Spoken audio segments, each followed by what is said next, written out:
આ સનાતન ધર્મ બદનામ થાય છે, સત્તાધાર ધામ બદનામ થાય છે, અમારા ગુરુ શ્રી વિજય બાપુ એ પણ બદનામ થાય છે. તો આની એક નિષ્પક્ષ તપાસ કરવામાં આવે.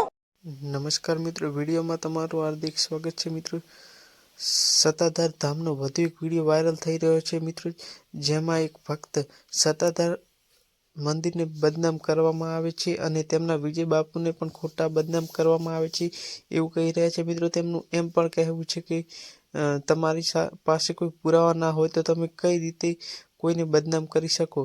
મિત્રો, તમને જણાવી દઈએ કે વિજય બાપુ ઉપર તેમના જ ભાઈ નીતિન ચાવડાએ આક્ષેપો લગાવ્યા છે કે તેમના જ મંદિરમાં કામ કરતી ગીતાબેન સાથે તેમને લગ્ન કર્યા છે અને તેમની સાથે મળી કરોડો રૂપિયાનું કૌભાંડ કર્યું છે. મિત્રો, શું સાચું છે કે ખોટું એ તો અમને ખબર નથી.